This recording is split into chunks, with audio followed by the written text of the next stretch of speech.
요한복음을 통해서 함께 은혜 나누는 26번째 요한복음 맨 마지막 부분 43절부터 54절까지의 말씀을 우리 함께 같이 한 목소리로 봉독하시겠습니다. 시작. 이틀이 지남에 예수께서 거기를 떠나 갈릴리로 가시며 친히 증언하시기를 선지자가 고향에서는 높임을 받지 못한다 하시고 갈릴리에 이르시매 갈릴리인들이 그를 영접하니 이는 자기들도 명절에 갔다가 예수께서 명절 중 예루살렘에서 하신 모든 일을 보았음이더라. 예수께서 다시 갈릴리 가나에 이르시니 전에 물로 포도주를 만드신 곳이라. 왕의 신하가 있어 그의 아들이 가버나움에서 병들었더니 그가 예수께서 유대로부터 갈릴리로 오셨다는 것을 듣고 가서 청하되 내려오셔서 내 아들의 병을 고쳐 주소서 하니 그가 거의 죽게 되었음이라. 예수께서 이르시되 너희는 표적과 기사를 보지 못하면 도무지 믿지 아니하리라. 신하가 이르되 주여 내 아이가 죽기 전에 내려오소서. 예수께서 이르시되 가라 네 아들이 살아있다 하시니 그 사람이 예수께서 하신 말씀을 믿고 가더니 내려가는 길에서 그 종들이 오다가 만나서 아이가 살아있다 하거늘 그 낫기 시작한 때를 물은즉 어제 7시에 열기가 떨어졌나이다 하는지라. 그의 아버지가 예수께서 네 아들이 살아있다 말씀하신 그 때인 줄 알고 자기와 그 온 집안이 다 믿으니라. 이것은 예수께서 유대에서 갈릴리로 오신 후에 행하신 두 번째 표적이니라. 아멘, 아멘. 오늘 봉독한 말씀 늘 그렇지만 하나님의 말씀이 능력임을 믿으시고 또 그 믿는 믿음 안에서 한 주간 영육간에 강건하시고 하나님의 평강을 맛보는 삶을 이어가시기를 주의 이름으로 축원합니다. 주님께서 사마리아에 쭉 이제 며칠을 계시다가 이제 가시려고 하는 고향이 되는 갈릴리 지역으로 가십니다. 근데 오늘 본문에 보면 이렇게 가시면서 주님께서 스스로 말씀을 하십니다. 뭐라고 하셨느냐 하면 선지자가 고향에서는 높임을 받지 못한다라고 말씀하셨다는 겁니다. 물론 이 말씀만 하시고 가신 건 아니지만 여러 말씀 중에서 요한이 이 말씀을 택합니다. 예수님께서 말씀하시는데 지금 고향으로 가시면서 하시는 거예요. 선지자는 고향에서 존경을 못 받는다라고 그렇게 말씀하셨는데 막상 그 고향인 갈릴리에 가니까 사람들이 예수님을 막 영접을 하는 겁니다. 영접한다는 말은 환대한다는 말이고 높인다는 그런 말이에요. 그러니까 주님께서 말씀하신 거하고 전혀 다르게 그렇게 이제 환대를 하는 겁니다. 주님이 너무 억하심정을 가지고서 나쁘게 말씀하신 거 아니냐 하는 생각을 가질지 모르지만 오늘 본문에는 왜 그렇게 선지자를 높이지 않는 고향 사람들이 주님을 만나면서 주님을 영접하고 환대했을까 하는 이유를 거기에 설명을 합니다. 뭐라고 되어 있습니까? 명절에 유월절이 있을 때 그때 이제 전국에서 다 사람들이 예루살렘에 모이는데 이 갈릴리 지역에 있는 사람들도 예루살렘으로 간 거지요. 가서 보니까 자기 같은 고향 사람인 예수님께서 거기서 여러 기사와 이적을 행하신다는 겁니다. 같은 본문, 오늘 본문이 조금 더 전으로 가면 2장 23절에 예수님께서 예루살렘에 계시면서 성전을 깨끗하게 하신 다음의 기사에 보면 뭐라고 되어 있냐면 6월절에 예수께서 예루살렘에 계시니 많은 사람이 그의 행하시는 표적을 봤다라고 그렇게 되어 있습니다. 그러니까 표적을 행하는 걸 본 거예요. 그러니까 뭐 사람들이 많이 봤다니까 이 갈릴리 사람도 본 거지요. 그러니까 표적을 안 봤으면 환대하지 않을, 영접하지 않을 것인데 가서 보니까 고향 사람이란 말이에요. 그런데 막 표적을 행한단 말이에요. 그러니까 고향에 와가지고서 주님께서 오셨다는 얘기를 듣고는 영접을 했다는 말입니다. 뭐 어찌 보면 당연한 것처럼 보이지만 지금 요한은 오늘 주님을 통해서 뭘 지적하느냐 하면 유대인들은 표적을 보지 않고는 믿지 않는다. 주님을 존경하지도 않는다. 라는 그 현실을 다시 지적하는 겁니다. 뭐하고 비교되는 겁니까? 지금 계시던 사마리아에서에 계셨다가 이제 유대 지역인 갈릴리로 가는데 사마리아에선 주님은 아무 기사도 이적도 행하지 않으셨습니다. 말씀만 하셨는데 거기 있는 사람들은 주님의 말씀을 듣고 주님이 그리스도이심을 믿었습니다. 그런데 유대인들은 그렇지가 않다는 거예요. 그래서 지금은 화들짝스럽게 그렇게 주님을 영접하지만 그 이유는 그들이 표적을 봤기 때문이다. 그러니까 거꾸로 말하자면 기적을 보지 않았으면 전혀 환대하지도 않고 예수님을 믿지도 않는 사람이었다라고 하는 것을 다시 한번 일러주는 말씀이 오늘 본문의 시작입니다. 자, 그렇게 갔어요. 가가지고 어디로 가셨냐 하면 갈릴리는 지역이니까 그 지역 중에 한 마을인 가나에 갔습니다. 가나 기억나시죠? 주님께서 혼인잔치가 있는 곳이 가나인데 거기 가셔서 뭘 하셨어요? 물로 포도주를 만드시는 큰 기적을 베푼 곳입니다. 물론 그 기적을 베푼 것을 사람들이 그때는 잘 몰랐습니다. 그러나 제자들이 보고 그것을 통해서 주님을 다시 믿게 된 그곳이 가나입니다. 자, 그런데 그 가나에서 누가 찾아와요. 주님을 찾아오는데 그 사람을 오늘 본문에 누구라고 그러냐면 왕의 신하다라고 말합니다. 근데 이게 참 표현이 애매합니다. 왜? 왕정 시대에는요, 왕 빼놓고 다른 사람은 다 왕의 신하입니다. 왕만 있고 나머지는 다 신하예요. 그러니까 왕의 신하라고 말하는 건 이게 너무 범위가 광범위하죠. 뭐 거기에는 우리 시국으로 말하자면 뭐 정일품 신하도 있고 삼품 말단도 있고 다 있을 거 아닙니까? 근데 이게 왕의 신하다라고 하는 게 좀 애매하긴 합니다. 그러나 이렇게 쭉 말씀의 표기상으로 보자면 여기 왕의 신하다라고 표기한 걸 보면 왕의 신하 중에는 꽤 신분이 높은 사람일 것이다라고 추측할 수는 있습니다. 그리고 그 신하의 신분이 계급이 그 직분이 높으면은 그 사람은 유대인이 아니고 이방인일 가능성이 매우 높다라고 추측을 해볼 수는 있습니다. 여러분 성경에 보면 각 복음서마다 비슷한 말들이 있는 걸 병행구라고 말합니다.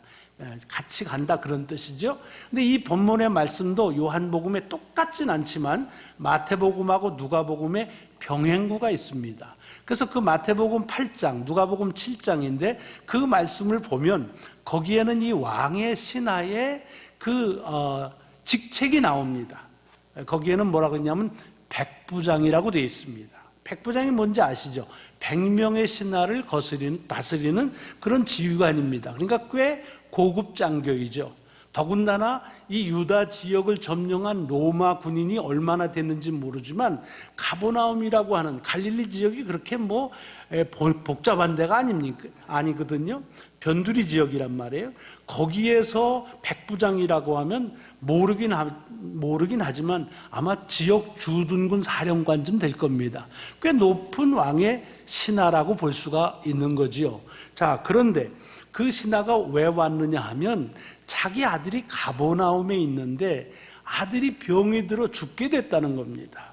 그래서 이 아들의 병을 고쳐달라고 주님을 찾아온 거예요. 생각해 보세요. 병을 고치려면 누구한테 가야 됩니까? 의사한테 가야잖아요. 그럼 의사한테 가는 건 그렇게 이상스러운 일이 아닙니다. 배고플 때 시장에 가고 식당 가는 거나 마찬가지예요. 아프면 의사 선생님한테 가는 거예요. 근데 지금은 이 백부장 또는 왕의 신하가 누구한테 오느냐면 예수님께 옵니다. 예수님은 의사가 아니십니다. 그러니까 뭘 바라는 거예요? 이것저것 다 해봤는데도 애가 낫지도 않고 곧 죽게 생겼어요. 그러니까 기적을 바라는 거죠.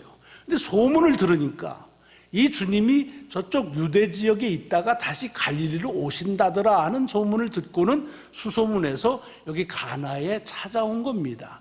그러니까 주님을 찾아와서 고쳐달라는 말은 그냥 단도직입적으로 얘기하면 기적을 베풀어 달라, 표적을 베풀어 달라, 그런 것입니다. 그런 간절한 마음이죠. 여러분, 성경을 읽으실 때에는 이 성경을 객관적으로 읽지 마세요. 그러면 다 지당한 것처럼만 들려요. 그러나 그 성경 속으로 나를 집어넣고 거기에 나오는 등장인물을 나라고 생각하고 여러분 자신이라고 생각하고 한번 그 이야기를 듣고 또 해보세요. 그러면 그 말씀이 그냥 지당하게만 느껴지는 말씀이 아닐 때가 참 많습니다. 오늘 장면도 마찬가지예요. 자, 이렇게 이 아버지가 아들을 살리려고 백방으로 노력하다가 안 돼서 이제는 예수님을 찾아가서 기적을 통해서 자기 아들을 구해달라, 고쳐달라고 합니다. 그래서 이제 가버나움으로 빨리 가자는 거예요. 자, 그러면 여러분이 주님이시라면 어떻게 하셨겠어요? 주님의 지금까지의 쭉 행보를 보시면 어때요? 아, 그래, 갑시다 라고 성큼 나가셔서 그래서 그 사람하고 같이 가버나움으로 가셔서 아들을 고쳐줄 법한 일입니다. 그래야 되는 거예요. 그런데 오늘 보면 주님이 이렇게 말씀하십니다. 너희는 표적과 기사를 보지 못하면 도무지 믿질 않는다 라고 말합니다. 이거 객관적으로 듣지 마시라는 거예요. 내가 지금 주님 앞에 표적을 좀, 기적을 보여달라 간절한 마음으로 왔는데 주님께서 얘기하는 거예요. 아이고, 기적이나 바라고 그래야 꼭 믿지, 이렇게 얘기한다고 하면 그것이 굉장히 감동으로 다가오시겠어요? 아니면 마음이 언짢겠어요? 저 같으면 마음이 언짢을 것 같아요. 아, 그런 건 좀 그러냐, 언제부터 아팠냐, 아이고 고생이 심하겠다, 그게 아비로서 참 마음이 아프겠다, 이렇게 위로를 해 주셔야지. 지금 기적을 베풀어 달라고 온 사람한테 꼭 기적을 베풀어야 믿어 라고 얘기한다면 그거 참 매몰차게 들리기가 아주 쉽습니다. 그래요. 그러니까 이 말씀이 이렇게 나가면 안 되는 거지요. 그러니까 가서 고쳐주시겠다든가 아니면 정말로 그런 기적만 바라고 그리고서는 말씀을 안 듣는다면 그냥 좀 매몰차지만 탁 끊어서 얘기를 하시든가 하셨어야 됩니다. 그런데 그 얘기를 듣고 나서 이 아버지, 이 신하가 다시 얘기합니다. 주여, 내 아이가 죽기 전에 내려오소서. 아버지는 지금 작심을 한 거예요. 주님 만나면은 그냥 꼭 모시고 내려가겠다. 무슨 일이 있어도 모셔야 되겠다. 그래야 내 아들이 죽지 않고 살 수 있는 것이니까. 아들의 생사를 걸고 지금 다시 얘기합니다. 자, 그렇게 하면은 거기에 대해서 뭐라고 말씀을 여러분이 예수님이라면 하겠습니까? 아이고, 참 고집도 대단하구나. 아니면 열정이 좋네. 그럼 가지 라고 하시든가. 아하, 그렇게 얘기해도 내 말을 못 알아들어? 아직도 그래도 기적을 바래? 그러고서 아주 매몰차게 얘기하고 끊어버리든가 둘 중에 하나를 그렇게 해야지요. 그런데 주님은 뭐라고 얘기하십니까? 가라, 네 아들이 살아있다 라고 말합니다. 이것도 객관적으로 보면 아주 근사한 말씀이죠. 아주 지당하신 말씀이죠. 근데 이 말을 이렇게 갈급한 마음을 가지고 아들의 목숨을 구해보겠다고 찾아온 그 아버지의 심정으로 이 얘기를 들어보세요. 지금 주님이 뭐라고 하는 거예요? 가라. 뭐예요? 당신 안 가신다는 거예요. 그 다음에 네 아들은 살아있다, 안 죽었다는 얘기예요. 그건 무슨 소리입니까? 듣기에 따라서 사뭇 마음이 상할 수 있어요. 실족할 수 있어요. 아니, 그거 좀 가면 어때? 한 47km가 되니까 하루길이 넘습니다. 그렇지만 거기 다니는 것이 그렇게 어려운 일도 아닌데 좀 가지. 그걸 뭘 메시아라고 폼 잡고 말이야. 아니, 그 소리 들으려고 내가 여기까지 왔나? 아니면 내가 지금까지 내 아들이 얼마나 아픈지, 그리고 아파서 이제는 죽게 됐다는 걸 내가 눈으로 보고서 와서 얘기하는데, 근데 한 번도 본 적이 없는 사람이 살아있다, 네 아들은 안 죽었다, 살아있다 라고 얘기한다면 내가 와서 공갈친다는 얘기냐? 실망할 수 있는 말이에요. 그래서 실족하고서 아마 저 같으면 그랬을지도 몰라. 아유, 때려쳐. 아유, 그래, 잘났다. 아주 뭐 메시아라고 하더니 뭐 병 몇 번 고치더니 무슨 뭐 이러든가, 아니면 주님 바짓가랑이 붙잡는 거죠. 뭐 주님 가셔야 됩니다. 나는 주님 안 가시면 여기서 한 발자국도 물러날 수 없습니다. 그래야 우리 아들을 빨리 가서 살려주십시오. 이렇게 간절히 하든가 둘 중에 하나가 됐어야 돼요. 그런데 오늘 본문에 보면 이 사람이 아주 놀라운 얘기를 합니다. 오늘 본문은 뭐라고 얘기를 하냐면, 그 사람이 예수께서 하신 말씀을 믿고 가더니 라고 되어 있습니다. 말씀을 믿는다. 여러분, 이게 우리의 귀에 익숙해져서 그냥 스쳐 지나갈 수 있다고 말씀드렸습니다. 근데 스쳐 지나갈 얘기가 아니라는 거예요. 다시 그 사람의 심정을 한번 생각해보고, 기적을 베풀어 달라고 온 사람이에요. 그런데 기적은 안 베풀고 가라는 거예요. 낫다는 거예요. 그런데 그거를 들었을 때, 그렇습니까? 주님 감사합니다 하고 가시겠어요? 만약에 그런 믿음이 있으시다고 한다면 정말 귀한 믿음이에요. 그러니까 그건 감사한 kum을 많이 하셔야 되는 거야. 근데 사실은 듣는 거에 따라서 이거 참 섭섭한 얘기라고 들릴 수 있다는 거예요. 그렇잖아요? 그러니까 오늘 여기 이 사람이 얘기하는 게 이게 보통 얘기가 아니에요. 주님께서 행하실 표적을 기대하고 그 기적을 와서 자기랑 같이 가서 아들에게 베풀어 달라고 왔는데, 나는 안 가고 너만 가라. 그러고 네 아들은 안 죽고 살아있다 라고 하는 것을 믿고 갔다. 여러분, 지금 주님, 이 요한은 이 4장 전체에서 뭘 얘기하고 있느냐면, 예수를 그리스도로 믿는 데에는 그의 말씀으로도 충분하다고 하는 말씀을 계속적으로 하고 있습니다. 바로 전에는 사마리아 사람들이 그랬다는 걸 보여주잖아요.